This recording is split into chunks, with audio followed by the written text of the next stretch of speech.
I am loving this process and you guys are making this possible. And if I sound like I'm mad right now, I'm not. I'm just passionate and I'm feeling so grateful and I am thanking you.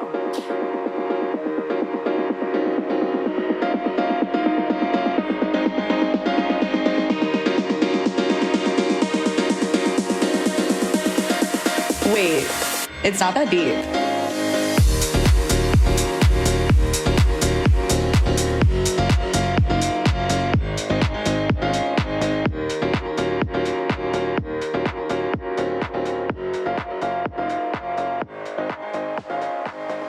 Hello, everybody. Hi, you guys, and welcome back to Not That Deep. Thank you so much for joining me on this gorgeous, stunning Tuesday. I have been doing the Friday segments where I do my little not that deep snackables, if you will, and I think it's too much work. And I think that it's important in this economy to recognize when your bandwidth is being tested. And I think it would be different if after the segments came out, people were like, Dana, that segment really changed my life. But the reviews have been it's cool. I like that you're expanding, but I don't think it's doing me any favors. And so I think I'm going to retract my segment. And that's something that you have to be honest with yourself about of is this benefiting the community? Is this benefiting me? Is it causing damage to community? No. Is it causing damage to me? Not yet. I'm doing a lot. I think that so much happens behind the scenes of this that I am kind of running a one-woman show. And I'm so happy and I'm so proud to be able to do that. And I think that me trying to do the Friday segments was me trying to just continue to build. But I think that the segments can come back, but at a later date. I don't think I'm ready to dive full in, put out 2 episodes every week. It's too much. As my girl Jordin Sparks once said, one step at a time, there's no need to rush, And I wish that was my yearbook quote, but it wasn't. My yearbook quote was a Michael Scott quote and a Beyonce quote. And if I were to want to be 2 people, it would be Michael Scott and Beyonce. The Beyonce quote was, this place is just a hive and I am the queen bee. Narcissist. That is a really concerning thing to think when you are 17 years old. But it's what I thought and I put it down on freaking paper. And then I remember thinking, wait, I need a serious one and I need a silly one. That way people will remember me as not only funny, but also serious. Because apparently your yearbook quote defines you for the rest of your life. So I did the Beyonce quote, which is my serious quote, which isn't even that serious. And then I did a Michael Scott quote, which was, iconic. I would get a tattoo if my religion would let me. The only time I set the bar low is for limbo. Yeah, that's true. I'm not setting the bar low. If we're doing limbo, the bar cannot even be that low because I have mild scoliosis. So really the bar is just never low, not even for limbo, but I'm not trying to lie in my yearbook. That would be criminal and an offense. We were recently talking about our yearbook because we have our 10-year high school reunion coming up. I don't know how you guys listening to this feel about a reunion. For me, I think it was the reason I was put on this earth. I think I was put on this earth to reunite. There's something about a reunion, besides a camp reunion, because I didn't have friends at camp. So if there was ever a sleepaway camp reunion, I would move to another country because I wouldn't have anyone to reunite with besides my best friend Mia, who I live near. There's no reuniting. You could honestly think of every time you see your friend as reuniting. And then that kind of takes the pressure off of a reunion. College reunion, I see the people that I want to see. And I think that's how people feel with high school. The way that people feel with high school is the way that I feel about a college reunion. A college reunion, I'm personally all set. I don't need to get together with all these people because I feel like I have I don't know that many people. I know probably the girls that were in my sorority, mostly the boys that were in the fraternities that would reject the girls in my sororities, and then a couple people outside of those groups. I don't really need to see them. That's I'm all set. You know, I don't need to be going out of my way to travel with my friends to see people that I don't feel like talking to. And as I say it, that is how people are feeling about the high school reunion. And I have been so annoying about getting heads to get their asses over to the high school reunion. And I think there's nothing more important than gaining perspective of other people. And as I say that, it's pretty clear to me that's probably what people think about the high school reunion is how I feel about a college reunion. It's not necessary. And I'm going to text those people after I record this and say, hey, I'm really sorry for like verbally bullying you the other night at Whitehorse. Because I really want to go to the high school reunion. And when you want something and other people shit on it, it's not a good feeling. But also like when you want something and you feel like you have to convince other people to want it too, that's really difficult, especially because the high school reunion is not that deep, perhaps, but it's also not that deep to go to the high school reunion. But it's also not that deep to not want to go to the high school reunion. I think all in all, you need to be doing what serves you and what makes you happy. And what serves me and makes me happy is my high school reunion.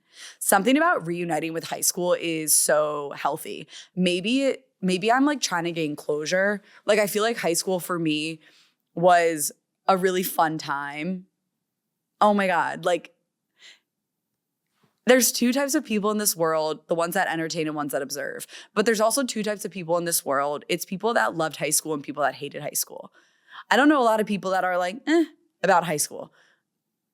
I loved it. It was so fun for me. I loved being able to like see the same people every day. I loved to be able to walk through the halls, eat lunch with people. I was like super close with my guidance counselor. If you were close to your guidance counselor in high school, you probably have a podcast. Like there's an algorithm to it. I don't know what it is, but the guidance counselor relationship, Jamie Glickman, shout out. If you listen to this, I'm okay. No, I'm not. Jamie, help me. I would like go to my guidance counselor and just cry. What was I crying about? That's for off the pod. Like that's none of your business. You don't need to know what I was crying about when I was 17, you nosy prick. But I would just walk into Jamie Glickman's office and she would be like, talk to me. And I would talk to her. And then 27 minutes would go by and she's like, ding, ding, ding, bitch, the bell just rang. Like, I'll never forget, my friend one time couldn't find me after school, and she called Miss Glickman's office, and she picked up and was like, yeah, Dana's with me. It was as if they were doing like a hostage rescue. They were like, is she in there? We need to know. And I was, of course, in there, like, feet up on the table. Bitch, I'm running this town. I really think that guidance counselors are incredible people. They're devoting their time, their lives to helping students at like a really vulnerable, difficult time at their lives. And I'm so appreciative. Like, I'm sure a part of me is coming off as sarcastic of like my love for my guidance counselor, but please do not get it twisted. Like, I am being so sincere right now. She really helped me. She helped me pick, my reach, my target, and my safety schools. And I remember her saying, these are reaches. These are reaches, Dana. You have to rank your schools, based on your GPA. And, I was not that smart. I'm still not that smart. If I have to study and like retain information, I don't entirely know how it'll go. And because I don't know how it's going to go, I'm not going to do it. Give me a Quizlet, give me a study blue information quiz, and maybe I'll do okay. But retaining information is not really for me. Gossip I can retain, information on Real Housewives, what happened on season 3, episode 2 of Real Housewives of Beverly Hills. I could tell you, but like I couldn't tell you the shit that I learned. Well, here's what's interesting is if you care about something, you're going to want to learn about it. And I think so much in school, in high school specifically, we're learning about things that we quite frankly don't really care about. And we quite frankly are never going to use after that. But like, I remember the Pythagorean theorem because it made sense. A squared plus B squared equals C squared. That was locked in. That felt good to me. I also was like a low-key math wizard, and they put me in AP Calculus. And I remember I was in AP Calculus and everyone was looking around like, hey, why is Dana in AP Calculus? And I remember I was looking around like, I'm the hottest one in AP Calculus. And then we took the AP Calculus test. It was like the APs. And I got a 1. Like I got a 1. It's out of 5. I remember taking the AP Calculus AP exam. And I just started scribbling. I was drawing 3D cubes. I used to be really good at drawing 3D cubes. I was taking the AP exam and I was drawing 3D cubes. And I think it made complete sense to everybody why I was in AP Calculus. I was there to be the personality hire. It's why I'm brought in anywhere at any time at this point in my life. Let's giggle and let's do math. There's random things from high school that I remember. And that is like really universal between other people that also went to high school. Maybe it's just a Northeast thing. Like the books that we read. The books that we read in high school were so freaking iconic. To Kill a Mockingbird, Beowulf, Grendel, Lord of the Flies. There's so many that I'm missing right now. And I know if you're listening to this, you're getting annoyed watching me think of it. Of Mice and Men, Animal Farm, Catcher in the Rye. I don't remember what any of these books were about. I remember Animal Farm was like piggies running this town. And I was like, yeah, if pigs are going to run the town, I'm going to be a part of it. Or 1984, that book scared me so much because it was so real even back then. It basically was Big Brother is watching us. Yeah, Big Brother, you've gotten a little bigger since then. Me in high school, I'm like, hey, what if they're onto something? Me in 2025, like being tracked like up my vagina. Yeah, like I know for a fact that Big Brother is watching and Big Brother is entertained as hell, you know? Spanish class, like social studies. God, I mean, I could go on and on, but it's more fun to reminisce with somebody else. It's not actually that fun to reminisce by yourself because then it's just like a little bit sad. It's like, hey, I think you're dwindling on the past a little bit. But high school was important to me because it represented community, the sports that you did. Like think about the sports that you actively were a part of. They felt like family at the time. I was so bad at them too, and it felt like family. Because family is not always good. Family can be really bad. But I want my high school reunion because I want to be reconnected with these people that I had such a crucial part of my life with. Like, obviously, it's fun to go to the high school reunion. I'm not drinking, but like to be drinking around people and to be partying with people that you haven't seen in a while, to be catching up, like to see what people look like. I obviously have my eyes on a couple of prizes. There's something really incredible about going to school with some of these people from ages 6 to 18. That's 12 years that we knew each other. We were together like every freaking day. You were apart during summer and you would see each other again. Even high school, 4 years, like that's a long time. You develop into a different type of person. You're so different now from how you were in high school. I'm so different than I was a year ago, you know? And you keep up with people via social media, or if you have the pleasure or the hatred of running into people. I love running into people. It's so fun to me. I ran into someone the other day, this kid from high school. He came up to me and he said, "Are you Dana?" And I thought he was a fan of my podcast. And I said, "It's me. What's your name?" And he goes, "I'm blank." And then he said we went to high school together.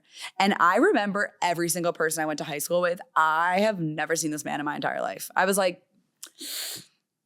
did you look different? You know, did you go on Ozempic? I didn't ask him, but I was internally wondering, are you on those GLP-1s? Because I do not recognize you for the life of me. And then I did what I had to do, what any normal person would do in that situation. I said, "Can you pull up a photo of when you were 16?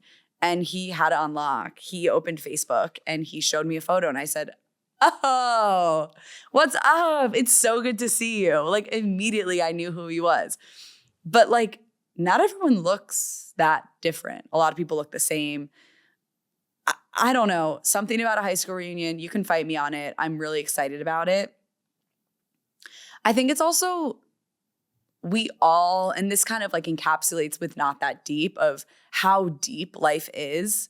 So many people have probably experienced so many things, trials, tribulations, happiness, deaths, relationships, friendships, moves, heartache, heartbreak, uh, toughness that life brings you. And we have no idea. Like it's the same concept of when I see a stranger on the street and I end up talking to them and I end up finding something out about them that I would have never known just from passing by them. I carry that same mentality when I'm thinking about going to a high school reunion of how much has been going on and how much are you willing to tell me and how much are you willing to share with me because it's something that we can connect on. I've always had a desire to connect. And I think the high school reunion aspect of it brings this level of nostalgia that I've never seen before. I like running into people. I like hearing about how they are. We grew up together. I knew you at a time when a lot of people didn't. That's special. Other people hate that. Other people do not like that they were known at this time when maybe they were having a really difficult part of their life, or they were not themselves, or they didn't feel like they fully blossomed until their late 20s. That's so valid. But I think it's also valid to understand that everybody is probably going into it with a different perspective. I was talking to one of my friends and she was like, I'm so anxious for it. She wasn't going to go. One of my very close friends. She was like, wait, are you guys going? Like, I don't really know if I want to go. I'm anxious. So I obviously am like cracking her open like a pistachio. What are you anxious about? Not in a judgmental way. I want to understand. I want to try to hear you out and understand your perspective. She's like, I'm so different now. I'm worried that like people are going to think I'm like weird or I'm going to be too different or they're not going to understand who I am. And I'm anxious about seeing these people. Like I was so shy in high school. And to that, I think, well, why does that make you anxious? And it makes her anxious because she doesn't, it's perception. It's how is somebody else going to perceive me? And to that, she is so valid. If you feel that, you are so valid. But I would encourage you to think of, what does it matter what somebody thinks of you? If you know who you are, and maybe you're still shy, or maybe you're weird, or maybe you have something that you don't love about yourself, how does that, if somebody cares about that, and if somebody's going to judge you on that, I'm all set on them. You are so much better off without that judgment in your life. And me saying that, I'm sure you could receive that as, exactly, Dana, so that's why I don't need to go to the high school reunion. But what if a part of you can feel almost healed from going to a high school reunion? To being reunited with these people that you really didn't know who you were when you knew them. You didn't really have a sense of self at this young age, yet you were constantly put in social situations, in classroom settings, and sports outings with this group of people. And you didn't feel like yourself. Now, what if I said 12 years later, you feel like yourself? And you have this confidence, this sound confidence that you didn't have before. Whether you want to show that off or whether you want to keep that quiet, that's on you. But my point is, it's not that deep. And if you can walk in with one person that can hype you up and make you feel good and say, if you're feeling uncomfortable, let's just go to the bathroom or let's step outside and take a cig break because that's like Parisian and hot, do that. By no means I'll speak for myself, by no means am I going to this reunion like, cannot wait to see how freaking weird this person is. They were so weird in high school. no, I am so excited to see like those people that were just people who passed by me that I never actually knew. Walk in with a group of friends. I told my friends, I'll walk in with you. You're not seeing me during this reunion. Like, I'll get a drink with you, but like, this reunion is not for me to be reunited with you bitches. Like, I see you guys every weekend. I am doing this. My driver for going to the high school reunion is to like be reunited with people that I haven't seen in 10 years and might not see again for another 10 years. Oh man, I'm so excited. How did I even start talking about this? I was talking about, sometimes I wish my brain took those like logs, like somebody at a courtroom, and then I could click reverse, reverse, uno reverse, and then I could hear what I was talking about. I know I was talking about the yearbook. I think just like the essence of signing yearbooks also is just such a gorgeous, gorgeous throwback. Like, a lot of people wrote in my yearbook, Dana, you're really annoying, but you're funny. And like, while that built me up, it also knocked me down. Like, I have some unresolved bullshit, but we're working on it. I pay somebody to work through it. But like, constantly being told you're annoying and weird is like not helpful. But it also, I never really changed that. Like, I was told that a lot, but I think I really was just being myself, and I haven't really changed. And I feel proud about that. That was like a quick deep tangent on Not That Deep. You guys, I have been having so many amazing people come up to me in public, and being like, Dana, I love your podcast, or I love your content. Do you understand the power that you have when you say that to somebody? And do you realize how goddamn excited I get when you say that? You probably do, because I can't resist but hug most of you. I mean, you have made me feel like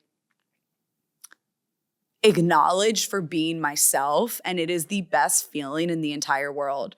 I was walking in the subway the other day with my friends. It was Marathon Sunday, easily the most beautiful yet most stressful day of the year. That's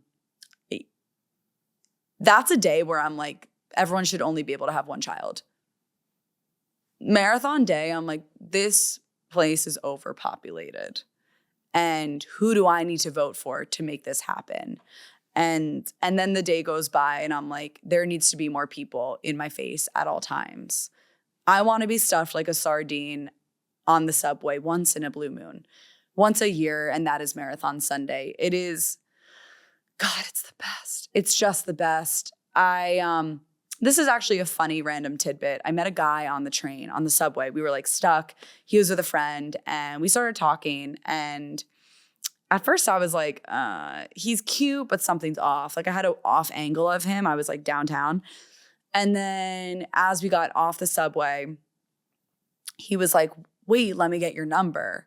Sorry, he didn't even say, wait, let me get your number. He ran back to me to find me and then shoved his phone in my face. So that's actually not like a good tactic, but it did work on me.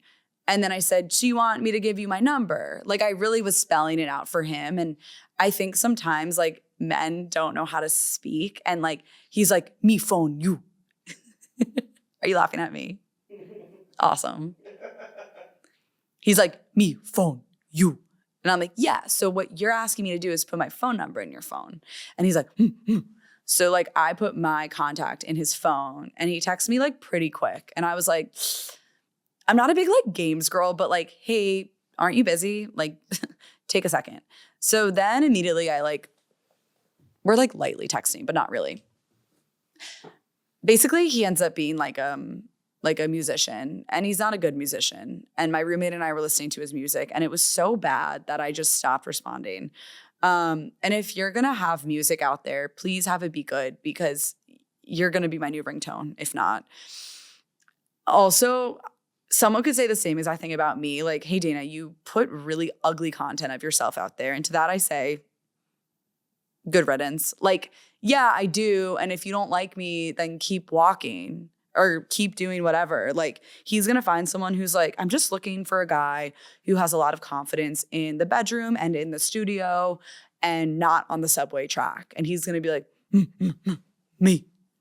So I was walking in the subway with my girls, and someone went up to me and was like, I love your podcast. And I think what I've always said, like, if you've been following along, God bless you. How are you not sick of me? But if you've been following along, like, the things that I say that I want to do in this world is to bring joy and laughter to people by being my authentic self. And somehow I've been able to crack that. And you coming up to me on the street and like validating that is the most unbelievable feeling. Like, I can't even put it into words of like, it's connection. It's connection. This episode is going to be, it's not that deep to connect. Like, it's not that deep to go up to somebody whose content you enjoy consuming and telling them that. Because I'm not doing this for fun. Like, I'm doing this because it is fun. And I'm doing this to connect and to build a cringe alert empire. Like, I want to build something that lasts like the rest of time. And by people acknowledging that, it's like, oh, this is working. I always say, like, I'm not looking for a viral moment. I'm not looking for a viral moment. When I post my Not That Deep of the Day, I'm never annoyed if something does not perform the way that the video before it did. I am not competing. I am putting out content that I believe in. And if it picks up, then great. And if it doesn't, I bet you that resonated with at least one person. And to that, my job is done. I don't fuck with viral. Viral is fleeting. Viral is not sustainable. I am into slow burns. Relationships, business, work. A slow burn, I think we've forgotten the art of the slow burn. We need this instant gratification. And I've gone viral before. Nothing's changed. You get more followers. Cool. You get an article written about you. Awesome. What does that mean? To me, it means that my content is resonating with people, and that's awesome. But by no means am I then so hard on myself to create the next viral thing. What a tough life that would create for me. My mental health is so not great. Why would I do that to myself? Like, having this slow burn and being able to like appreciate every step has been so rewarding. And this is why I do this podcast also, is like being able to reflect on that of, I was at like, I could see it picking up. The numbers do not lie. Like, I was at 16,000 followers in October 1st. Now I'm almost at 20. Like, guys, that's 4,000 people saw my account and followed it. Like, I'm not looking to do the next 25, 30, 35. No, 19 fucking thousand people. That is unfathomable to me. That is unfathomable to me. I had 300 followers in May. Like, I am loving this process, and you guys are making this possible. And if I sound like I'm mad right now, I'm not. I'm just passionate, and I'm feeling so grateful, and I am thanking you. I want to do a Not That Deep of the Day. Let me see. Oh, what time is it? 6:47. Oh shit, it's my uncle's birthday. If you don't have someone in your life reminding you about your family members' birthdays, get one. I don't remember a single person's birthday. My sister Kayla, knows everybody's birthdays. She has a little notebook. She has a notebook where she it's her birthday book. It is her BB. She writes down every single person's birthday, anniversary. Like, my mom's friends that she's met once, she has their anniversary in her BB. I love it. She's so adorable. But like, I was texting my uncle today about something not his birthday, and now I feel like an asshole. But like, as a niece, I'm just a baby at the end of the day. Like, shouldn't he be telling me it's his birthday? Ugh, I can't keep up. But anyways, it's really his birthday. He's not an October guy. He's like a June guy. And I'm not talking about zodiac signs. I just like, some people look like their birthday month. Like I look like August. I look like sunshine. Some people look like December, and that's okay. My not that deep of the day is having a crush. Having a crush is not that deep, people. It's not that fucking deep. I think that as a young lad, we were shamed for having crushes. We were mocked about who we had a crush on because there was the ultimate threat that somebody was going to tell somebody who you had a crush on. Okay. And there was this thing called Zap. Do you guys remember getting zapped? Here's how it would work. You're at recess. You're wearing an American Idol t-shirt with Sophie shorts. You're feeling good. Your friend says, Dana, can I zap you? You say, if you must. They're going to write someone's name on your hand, okay? Like on this part of your hand. They're going to write someone's name. It always hurt a little bit. It always hurt when that ink was going into your palm. It was like a really, like I remember that feeling. I always was like, you know, but it was worth it because you were getting zapped. So they put the name on your hand, and then you, on this part of your hand, they put a time. That time is when you're able to look at the palm of your hand. Now, here's the catch, people. If you look at that palm before the time says, you have to ask that person out. You heard me. You have to ask them out. Yeah.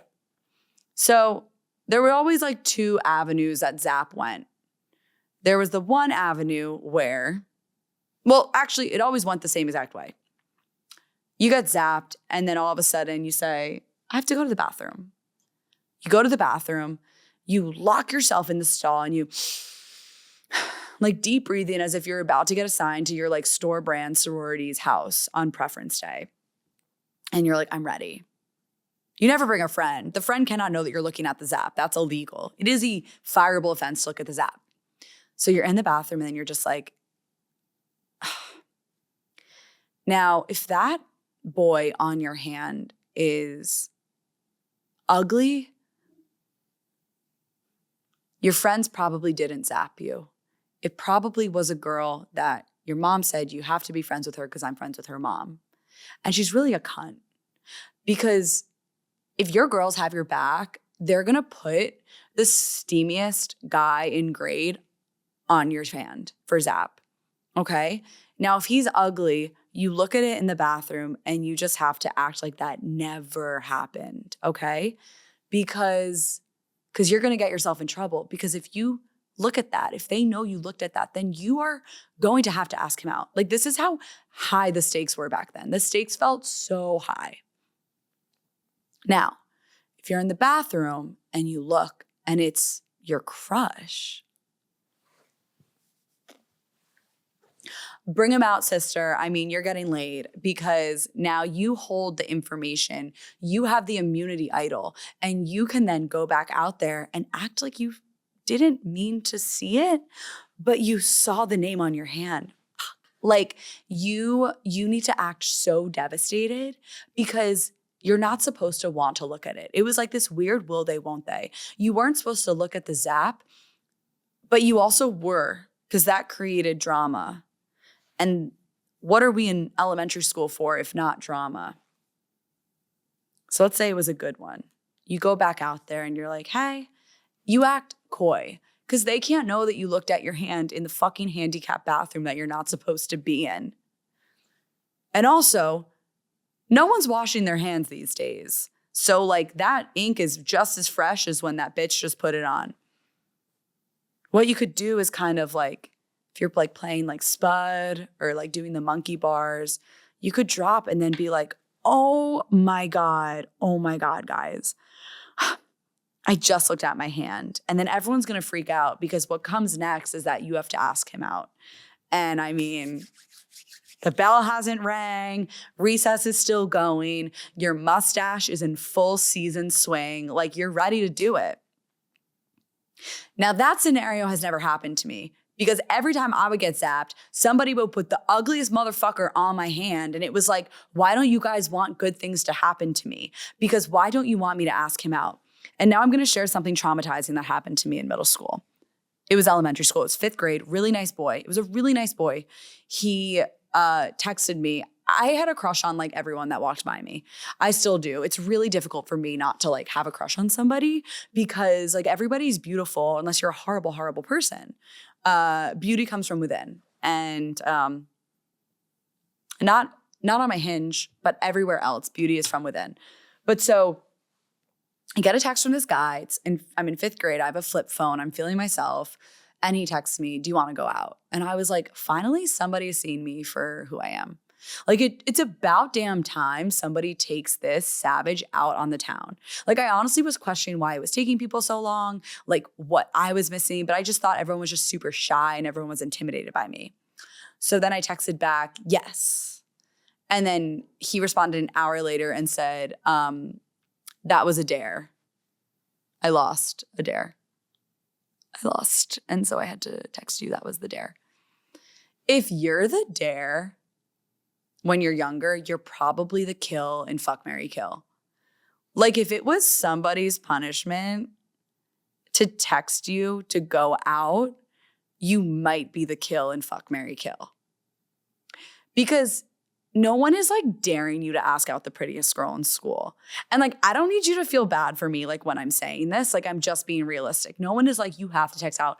You have to text like the hottest girl in school, like blah, blah, blah. Like, no, that's not a punishment. It's like, fuck yeah. It's like me getting a hot guy on Zap. It's like, hell yeah. No, punish this boy. You have to ask out Dana. Like this is for my therapy session, which is now bi-weekly. Anyways, having a crush is just not that deep. And you should have like 2 to 8 crushes at a time. People are like, have a roster. I'm not trying to sleep with people. I'm just trying to have a crush. And crushes are healthy.